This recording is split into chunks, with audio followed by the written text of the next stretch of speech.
All right, so I got a good video today. Interesting enough, it's from Vlad TV, which I don't. I'm sure I've never shared on this channel. At least I'm like, yeah, I've never shared a Vlad TV um, interview on this channel. Not that I have anything against him per se, uh, but some we'll just leave it at that. I don't really have anything against him, but uh, I would say the content is usually not something that I would share. But this here was phenomenal, um, and it's Gilbert Arenas, Gilbert Arenas, uh, discussing how he was miserable once he retired, despite having over $100 million. At least that was his net worth, $100 million. He retired at 32, and he's discussing about how he was miserable. And I think that regardless of your profession, that this is a good conversation to have, and we'll talk a little bit more afterwards as to what what retirement actually looks like. A lot of people think it's like, oh, I'm free to do whatever I want, I don't have to work anymore. And it's like, what does that actually come with from a mental and emotional standpoint? And we'll talk a little bit more about it after. Um, yeah, so y'all let me know what y'all think. All right, it's Ricky Rich with Black Primacy. Please don't forget to like, comment, subscribe, and turn on your notifications.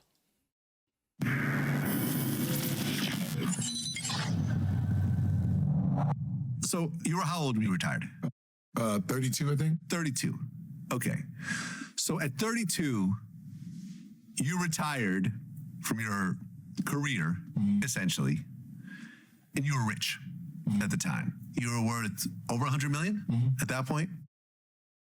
What does a retiree, a 32-year-old retiree who's worth $100 million spend their days over the next year or two? Trying to find out who the fuck he is. Miserable. Really? You were miserable? Yeah. Huh. I did not expect this answer. Okay. Because, like any athlete, right?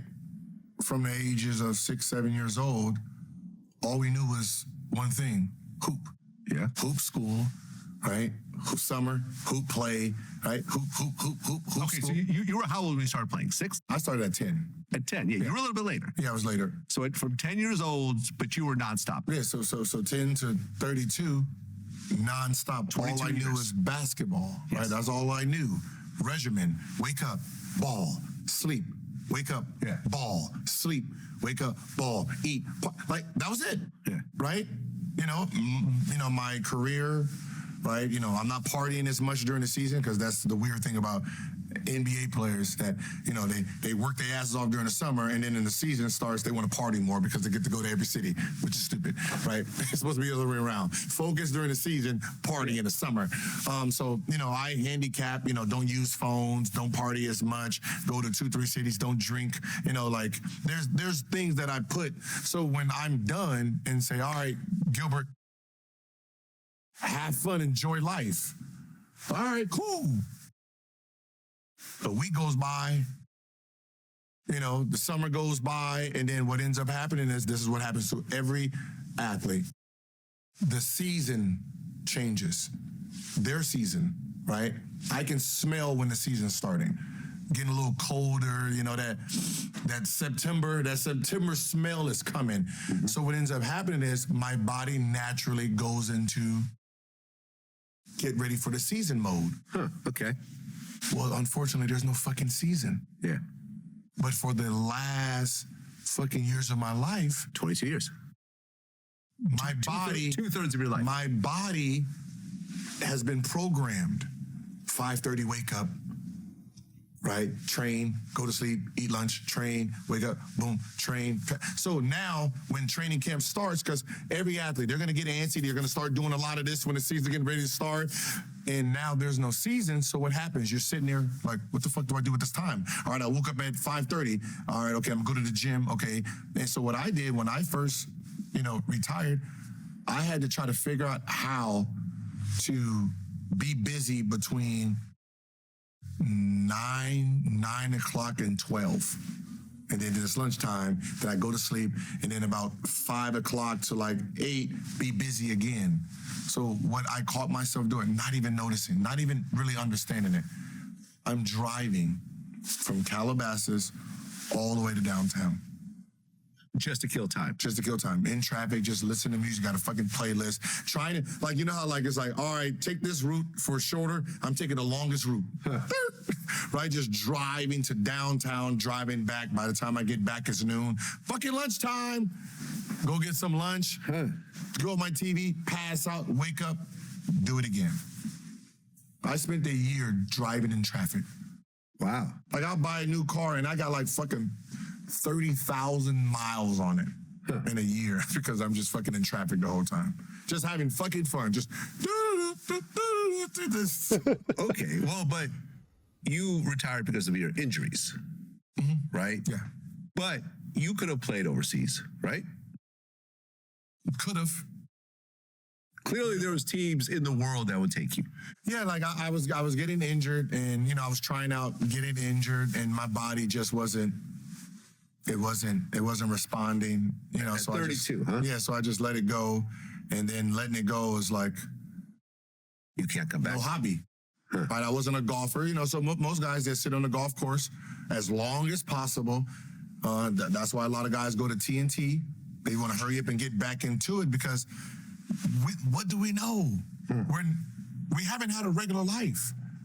But what about, okay, I We get haven't that had a part. regular I get that part, right? But you're sitting on $100 million. Okay, where do I spend it from 10 a.m. to 4? I'm going to fucking mall?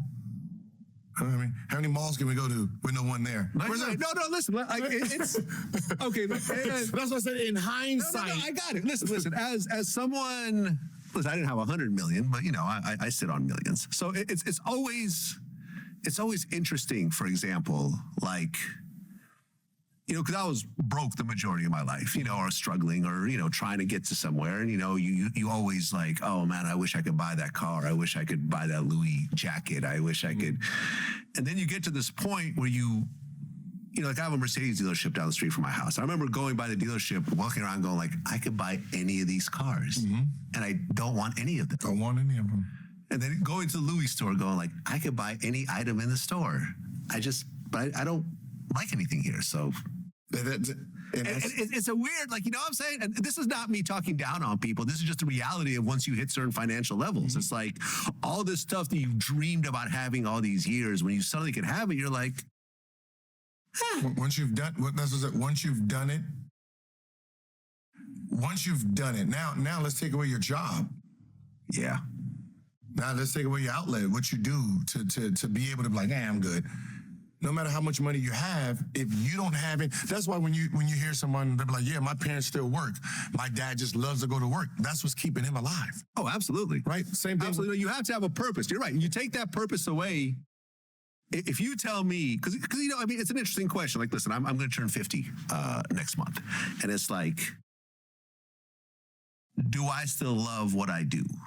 Now, not all parts. You know, I mean, like, you know, I've had to install managers in my, you know, company because there's certain parts of managing 20 employees that I just can't, you know, I just don't enjoy anymore and so forth. And like, would I do every interview? Like, if let's just say I sold my company for 100 million, would I do every interview I'm doing now? No, absolutely. But if I had a chance, you know, like when I did the Smokey Robinson interview, would I have done that for free? Absolutely.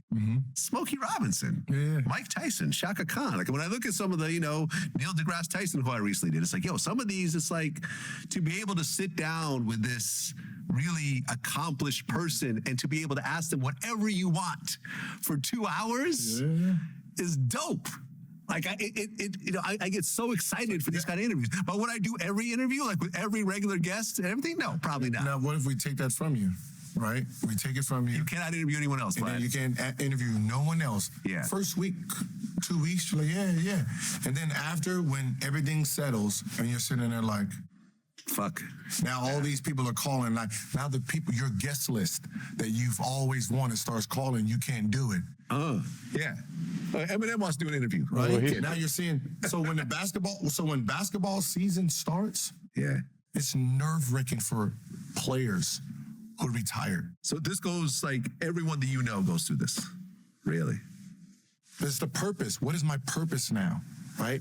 Why do you think the divorce rate is so high on athletes when the first 4 years? Because really? I didn't know the first 4 years, that athlete is now have to be something he's never been before. Now he has to see the kids and the wife has adapted to him in his career. When that career is over with, he has to adapt to them in their time. He don't know what that is. Ooh, he broke that down there at the end. Even oh, I didn't mean to do that. Even because DJ Vlad sometimes gets on a tangent about his stuff, but even at the end of DJ Vlad's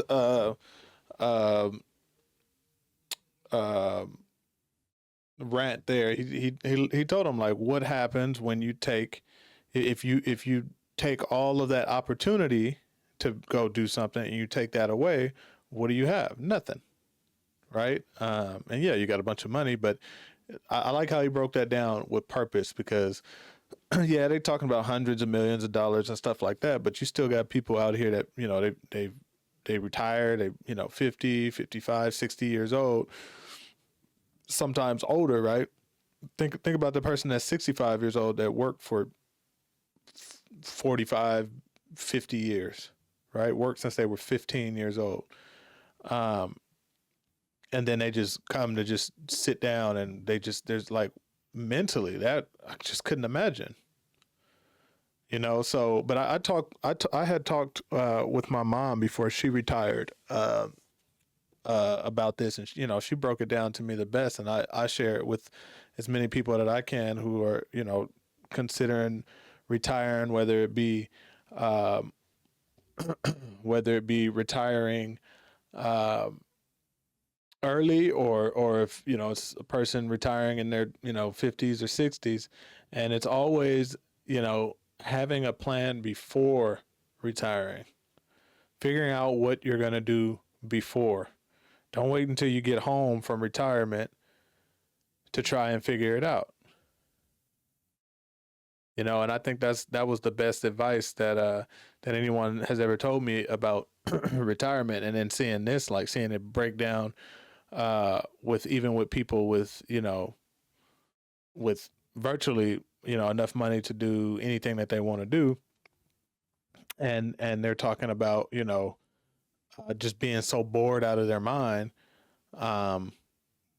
especially when it when, for like he was explaining, for him, certain times of the year, like through the summer, he was probably good because typically throughout the summer anyway, he's able, he's out doing whatever he wants to, right? And then as soon as that season comes back and mentally he starts, his body is gearing up to do something that he's not going to do.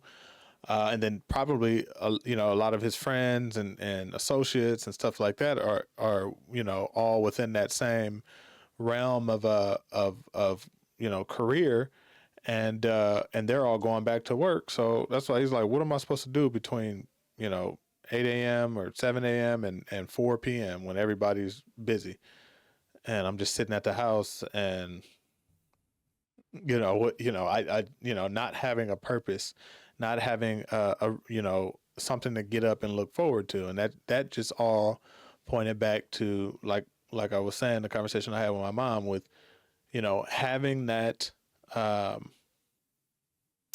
having that planned out before retirement. I think this was an excellent interview. And again, no matter what your net worth is at retirement, I think this applies to any and everyone who is either retired, getting ready to retire, and is not, or had not thought about this before retirement or before they're getting ready to.